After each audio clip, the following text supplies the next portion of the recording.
Okay, so I had a question on one of the comments on my other video asking if insomnia was a mental health disorder. And yeah, it's a biggie. The short answer is no, but I can definitely understand why you might think that, because that's exactly how I felt during my 20 years of insomnia.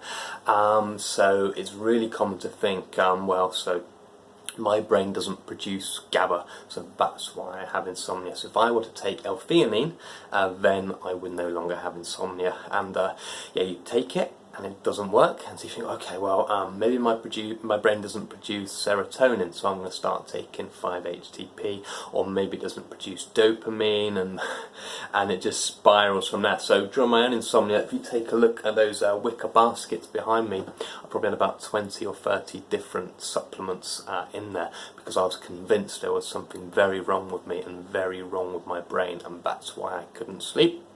But actually, sleep is always due to two things. It's always due to behaviours, and it's always due to thought patterns that create hyper-arousal. So anyone who's been on my channel for a little bit of time, they're going to be, oh god, he's going on about hyper-arousal and sleep drive again.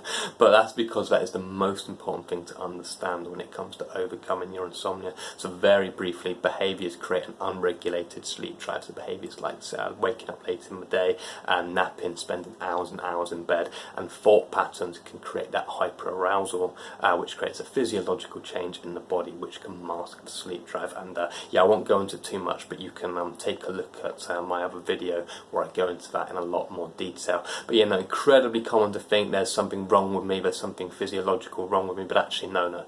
Insomnia is always thought patterns, and it's always behaviour, and the way to overcome insomnia is to tackle change your behaviours and to tackle those thought patterns that lead to that hyper-arousal, and that's done through behaviour changes, and that's also done through cognitive restructuring techniques as well. Yeah, so take a check of that video, and I go into all of that in a lot more detail. Alright, thanks very much for watching. Cheers, bye bye.